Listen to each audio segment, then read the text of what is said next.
What's going on, guys? This is Bobby Douglas, and the time has finally come for me to reveal my top 30 of this year's NBA draft class. Really excited to reveal this list to you guys. I spent a lot of time kind of crafting it and trying to make sure I worked out all of the things I was maybe unsure about. But right now, with these 30 guys, I think I'm pretty confident heading into Thursday's draft. You can see right here, these were all my notes from all the breakdowns. So each of these 30 guys, there actually are breakdowns of them on my channel. So if you guys want to learn more about a certain player, feel free to go check that out on my channel. But these were all the notes comprised of the 30 players. I don't know if you can see them, but yeah, so, I've kind of done a lot of work on this, so, I'm finally happy that I get to share with you guys the final product. So, yeah, without further ado, live from my basement, here is the Douglas 30. Coming in at number 30, I have Kentucky big man Isaiah Jackson. Jackson, I think, projects best as somewhat of an energy big with a higher upside than most. I think he's a really good shot blocker. He has crazy length at 6'11", and he's also really good in tight spaces. He's shown good instincts. He can pass the ball a little bit. The shot really isn't there just yet, but I do think that could come with some really strong development. But overall, end of the first round here, I like Jackson as a value play here, as somebody who can provide really solid defensive effort for your team. At 29, I have VCU guard Bones Hyland. I really think Bones Hyland will be a lights-out shooter in the NBA. He shot 37% from 3 this past season, and that was on several attempts from beyond NBA range. Also, outside of the shooting, I really do like him as a passer. I know the numbers don't really suggest that, and I know he did struggle with decision-making, but I think he does make enough really quick decisions with the basketball for me to like him as kind of a combo guard rather than just an off-ball guard. And then defensively, he didn't show a ton at VCU, but again, 6'3" with a 6'9" inch wingspan. I tend to buy the upside on that end of the floor, and that's why I have Bones Hyland at number 29. At 28, I have West Virginia guard DEUCE McBride. Overall, I really like DEUCE McBride's attitude around basketball. He's one of the toughest players in this class. He will get into the shirt of opposing guards on the defensive end, one of the best point of attack defenders in this year's class. Offensively, his pull-up game is phenomenal. It felt like at West Virginia, every single pull-up mid-range 2 he shot would go in. Obviously, he's not going to be taking a whole lot of those in the NBA, but it is something nice to have in your bag. He also showed some really nice flashes as a passer and just a general scorer. So I really like DEUCE McBride just from an intangible standpoint and also on the court as well. At 27, I have Florida guard TREY MANN. After a pretty rocky freshman year, MANN really turned on the Jets this past year at Florida. He averaged 16 points on around 41% from 3. One of the best off-the-dribble shooters I've seen in this year's class. Really good at creating space both on and off the ball. He has a slippery handle, but he does need to get stronger. He needs to finish better at the rim, and then defensively, he needs to become more locked in as well. So a lot of concerns for me in terms of his frame, but the skill of the off-the-dribble shooting combined with the space creation is enough for a first-round spot here. He comes in at 27. At 26, I have Duke forward Jalen Johnson. Johnson was seen as one of the best recruits coming out of his high school class, but he ultimately failed to live up to expectations at Duke. He ultimately left the season early as well, as I'm sure you guys are all aware of. But overall, Johnson's a really electric transition player. He can get steals, bust into passing lanes, and then thrive in the open floor as a creator for others and as a finisher at the rim. However, once he gets into the half court, once the game slows down, it really is difficult for him to be effective, and so that's what he needs to work on. The jump shot I'm not a huge fan of right now, and then defensively he's too inconsistent for my liking. I know some guys have him a lot higher than this, but for me, I'm most comfortable with him at 26 in this year's draft. At 25, I have Texas forward Greg Brown. This is probably my first real hot take of this big board. I really like Brown's upside here. He's a 6'9", kind of slashing power forward with probably the best vertical athleticism I've ever evaluated. This includes Zion Williamson, of course. But overall, Greg Brown, he has a lot of concerns, right? Decision-making, he's not good. Off the ball, defensively, he's not good. He's struggled in interviews with teams, according to sources. And so there are a lot of issues you have to work out with, right? But the upside with him, I think, is through the roof. Just as a guy who can block shots, he can crash the glass both ends of the floor. And obviously, if the shot comes around, then you're looking at a guy who can probably guard 1 through 5 and provide offensively. So this, to me, is what the late first round is for, right? It's taking these types of flyers, guys you're maybe not sure about translating to the NBA, and I think Greg Brown fits the bill here. That's why he is a first-round guy on my board and ultimately comes in at number 25. Coming in at 24, I have Illinois guard DOSUNMU. From a personal standpoint, I love Ayo. You know, I actually got to interview him back in high school, as I'm sure I've told you many times. But also just from being from Chicago area, going to Illinois, turning that program around in his 3 years there, I think Ayo is all about winning, and that's exactly what NBA teams need, coming off the bench or as just like a low-level starter, which I think Ayo can definitely do. I think his shot, while it's still not totally there, it's gotten better every single year. He really grew as a distributor, and just his defense and his will to win, I think, is top-notch. And so I have Ayo here at 24. At 23, I have the 24-year-old Chris Duarte out of Oregon. Duarte really impressed me as a 3-level scorer, which I think people don't really talk about a whole lot with him. They see him more of like a 3-point shooter, but I really do think he can score at all 3 levels. He's really tough finishing through contact at the rim. Defensively, he's not the quickest guy laterally, but he's physical. And again, he's 24 years old. How often are you going to be able to draft a guy entering his prime as a rookie, right? So, interesting prospect here. I have him at 23 as a guy who can score and then obviously offer some winning basketball early on in his NBA career. At 22, I have Spanish forward USMAN GARUBA. Obviously, we know GARUBA as this phenomenal, almost savant-like defender, right? He's really good off the ball, plays with great energy, great hustle, and is really switchable, can guard pretty much anywhere on the floor. Defense isn't his issue, right? It's going to be the offense. What's his role on that end of the floor? That is still yet to be determined. Personally, I think I'd try to make him sort of like a stretch 4. You know, maybe hopefully that shot comes along a little bit further than we anticipate. But right now, he's worth a first-round pick based on his defense alone. Probably one of the best defenders, if not the best defender in the draft. He plays with so much maturity for his age. He's played professional basketball for the last 3 years. And so I really like GARUBA here at 22. At 21, I have Virginia wing Trey Murphy. At 6'9", Trey Murphy has shown a real ease in shooting the basketball. He shot 50, 40, 90 this past season with the Cavaliers. And then defensively, he's very stout on the ball. He's not going to be a guy that's super disruptive necessarily, but just somebody who's going to be very difficult to get by, and he'll play really strong team defense.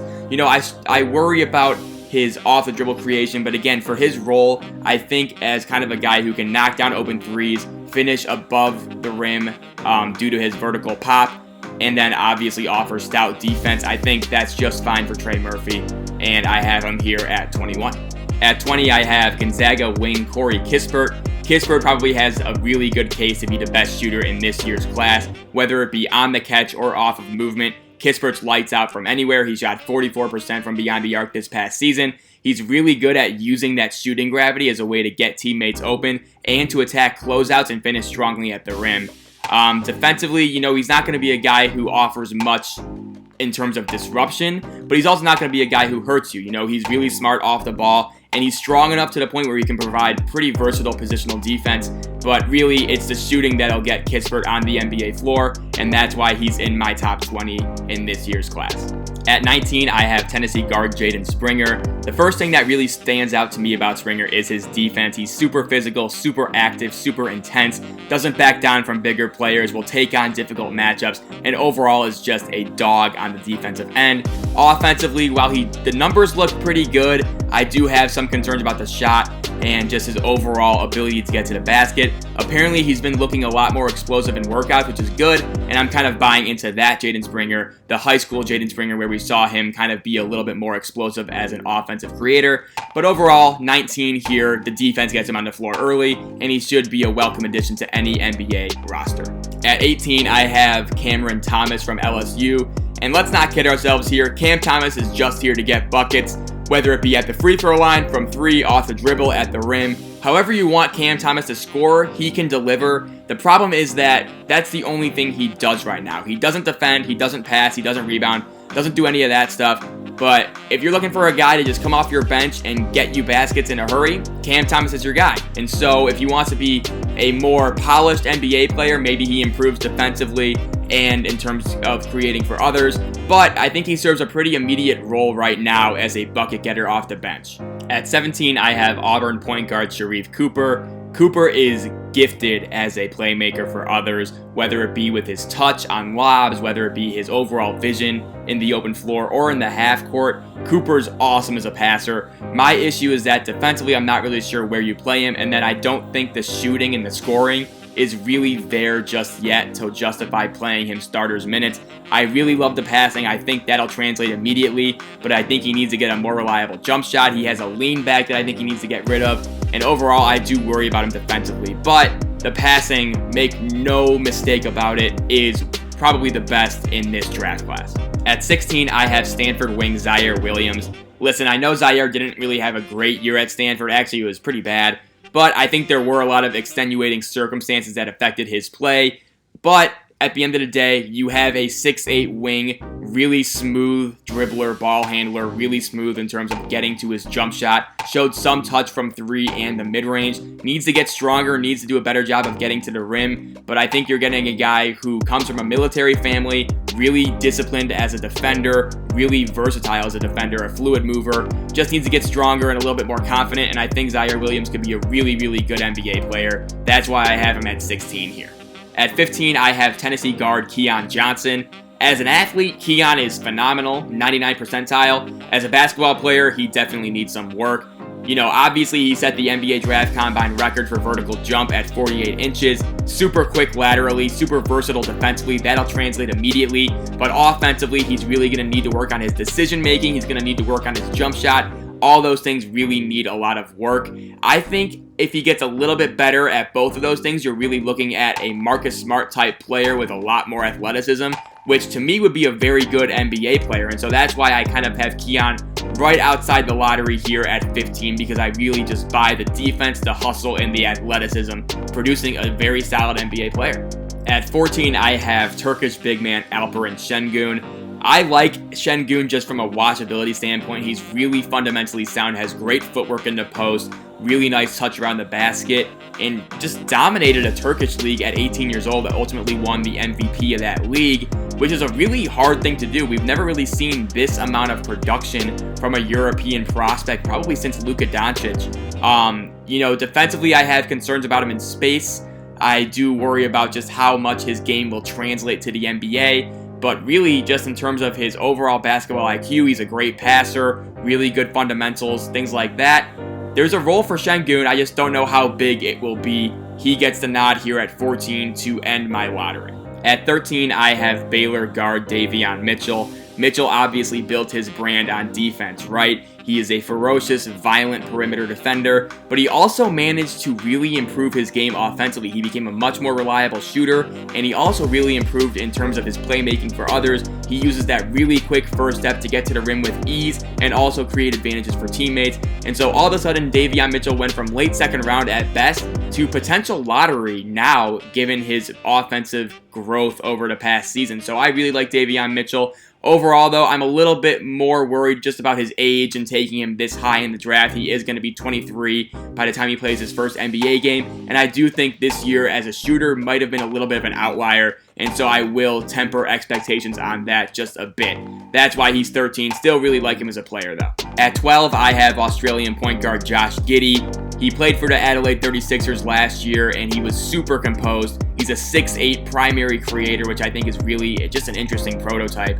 And Giddey's playmaking vision, his overall feel for the game, I think really shined in the NBL this past season. I worry about his jumper. I think it needs a little bit of work in terms of making it more fluid. I also worry about his handle and just how upright he can be with it at times. Defensively, not the most athletic guy, but he won't hurt you on that end. He's pretty good at rotating and things like that. And he also has a nose for the ball in terms of getting loose balls and rebounds. And so I think there are a lot of things to like with Josh Giddey. And again, just being a 6'8 primary creator with his passing vision, I think is just such a unique skill set to have. And that's why he cracks my top 12 here. At 11, I have Arkansas wing Moses Moody. Moody probably projects as the best 3-and-D option in this year's class, just in terms of a guy who can lock up on the defensive end, be versatile defensively, and then offensively make teams pay for leaving him open in the corners or on the wings. He does show a little bit of an off-dribble game, although I'm not super sold on that ever being a major part of his NBA game. But in terms of just being a reliable 3-and-D guy, someone that you want on a contending team, Moses Moody I think fits the bill here, and that's why he gets a spot in my top 11. Coming in at 10, I have Baylor guard Jared Butler. This will be on the higher end for him than most mocks, and I totally understand that. But for me, I just really like the way he can be a combo guard. He can play both on and off the ball. His shooting is elite. He can manage a pick and roll. He can find open shooters in the corners, and he can hit the lob pass on the roll. Offensively, there really aren't any holes in his game. He has a really nice handle. He can get to the lane and finish with floaters, has a really nice touch around the rim. And then defensively, he really improved as well. He was Big 12 all defense. And so really, Jared Butler doesn't really have a lot of holes in his game, and that's why I'm so high on him, and that's why he gets a top 10 nod on this board. At 9, I have Texas big man Kai Jones. In terms of his fluidity at 6'11", Kai Jones is just phenomenal. He can guard pretty much 1 through 5 anywhere on the floor. On offense, he has shown some perimeter skills in terms of shooting the ball and putting it on the deck and driving towards the basket. He's still pretty raw just in terms of learning the game. He didn't start playing basketball full-time until he got to high school. And then, that kind of shows up in his game. He's not very sound off the ball defensively, can turn it over a lot, things like that. But in terms of just the potential that Kai Jones has as a 6'11" guy who can shoot the 3, put the ball on the floor, and then guard 1 through 5, that's really tantalizing for me, and that's why he gets a top 10 nod here, putting him at 9 on my final board. At 8, I have Michigan wing Franz Wagner. Wagner is the best off-ball defender that I have evaluated in this year's class. He is just so smart in terms of rotations and knowing what the offensive player is going to do before he even does it. That feel also translates to the offensive end where he can run a pick and roll. He makes really good decisions with the basketball. The shooting needs to come around a little bit more, but overall, I'm not super worried about it. And then from there, you're just looking at a guy who can really offer high-level defense and be an offensive threat in terms of passing and shooting, which to me is a top 10 guy in this class. Franz Wagner gets 8 on this final board. Coming in at 7, I have UConn's James Bouknight. Bouknight to me is one of the more effortless scorers in this year's draft class. His overall dexterity in terms of getting to the basket and then finishing through contact and above length is really impressive to me. It's just so smooth to watch him operate. It reminds me a lot of what Zach LaVine does with the Chicago Bulls. His shooting numbers weren't great, but I think they'll improve as he gets better looks in the NBA. I think a lot of times that UConn defenses were really keyed in on him, so he didn't get a lot of uncontested looks. Defensively, he needs to put in more effort, I think. He needs to become a better playmaker. But in terms of the scoring, which is obviously the most valuable NBA skill right now, James Bouknight is a pro already, and that's why he gets number 7 on my final board. At number 6, I have Florida State's Scottie Barnes. Barnes is one of these everything but the shot guys. His passing is outstanding. He ran point guard at 6'9" for Florida State this past season. He could also operate in the short roll. He can pretty much do anything you want him to offensively except shoot the basketball, which if that improves, you're looking at a guy who can be in the running for multiple all-star selections. Defensively, he guards 1 through 5, really aware off the ball, gives great effort, great energy, will dive on the floor for loose balls, gets rebounds. Everything you want in a player, Scottie Barnes has, except the jump shot. So we'll see how far that comes along, but he can be a really good player without the jump shot, but a great player with one. He comes in at number 6. At number 5, I have G League Ignite forward Jonathan Kuminga. I know Kuminga's numbers weren't great in the bubble, but in terms of how he moves like a go-to scorer, like a solid two-way player in the NBA. I really think he has all-star level upside if he can just put a few things together. His jump shot needs to get a little bit more consistent. Defensively, he needs to be more locked in and give more effort. But he has all the tools you'd want in terms of an NBA star, and I'm willing to bank on that here at 5. I have Jonathan Kuminga getting that final 5th spot in this very elite top 5 of players. At number 4, I have USC big man Evan Mobley. This might come as a shock to a few of you guys just because Mobley has seemed to be a clear top 3 guy. But for me, I have him at 4 here just because he is a big man. Usually I don't like taking big men in the lottery. I will make an exception for Evan Mobley though just because of how gifted he is. And I do want to emphasize how close it is between 2, 3, and 4 on my final board. But Evan Mobley, super rangy 7-footer, awesome shot blocker, has that Rudy Gobert shot blocking gravity where he can just repel people away from the basket. Offensively, really awesome in terms of attacking closeout, finishing around the basket, has really nice touch on his jumper and floater, and he's also a very smart offensive player, can find open teammates out of kickouts and things like that. So Evan Mobley, just a very, very awesome prospect. And again, this is number 4 he would have been number 1 last year. I just want to get that clear because, you know, 2, 3, and 4 right now are I'm splitting the thinnest of hairs. So Evan Mobley, number 4 for me, and we'll see who number 3 is next. Coming in at 3 for me is Gonzaga point guard Jalen Suggs. For me, Suggs has everything you want in a franchise point guard. He can pass out of pick and roll. He makes players better around him. He can score. He can drive the basketball. He has shown some level of shooting where I'm not totally out on it. His handle definitely needs to get better, and I think he needs to cut back on the turnovers, but offensively, in terms of his leadership and competitiveness and toughness, Suggs is everything you want in a franchise point guard. Defensively, he reminds me of Drew Holiday in terms of his intensity and size. And really, I just think Suggs, with his athleticism, his football background, and things like that, I really just think Suggs is the guy here at 3 for me. And again, I'm splitting hairs between 2, 3, and 4, but Suggs just kind of shakes out in the middle between number 2 and number 4, Evan Mobley. But for me, Suggs at 3, just his toughness, IQ, passing, athleticism gives him the edge over Evan Mobley at 3. At number 2, I have Jalen Green out of the G League Ignite program. Green, to me, resembles everything you want in a go-to NBA scorer. He has that bouncy athleticism. He has the shooting touch. He has that creativity in his passing where it's not super consistent, but you can see the flashes there if you watch his tape. Defensively, he wasn't super locked in the G League, but I think he got better as the season went on. And so for me, Jalen Green is clearly the number 2 prospect here just because I can see him translating to an NBA floor pretty immediately given that scoring acumen. You know, he can shoot the deep ball well. He can finish through contact. He has that creativity around the rim that all the great NBA scorers have. And so for me, not really a question, Jalen Green, number 2 prospect in this year's NBA draft. And finally, my number 1 player in the class of 2021 is CADE Cunningham from Oklahoma State. In terms of what modern basketball wants, CADE Cunningham is kind of the golden child. He is 6'8", 220. He is a jumbo guard. He is a lead initiator, a heliocentric offensive engine. CADE Cunningham can pass the ball despite what his assist numbers at Oklahoma State say. He is a gifted passer. He can score at all 3 levels. He can take over games when needed. And he is the guy here at number 1, the clear top dog in this year's class. Defensively, he is a phenomenal player. Not super quick, not flashy in terms of his athleticism, but just sturdy, solid, strong, smart. CADE Cunningham, the number 1 player in the 2021 NBA draft. Thank you guys so much for an awesome year of covering this year's draft, and I will see you guys soon after the draft for some draft grades, some draft discussion, and obviously as we look ahead to 2022 and college basketball. So thank you guys again so much, and I will see you soon. Bye.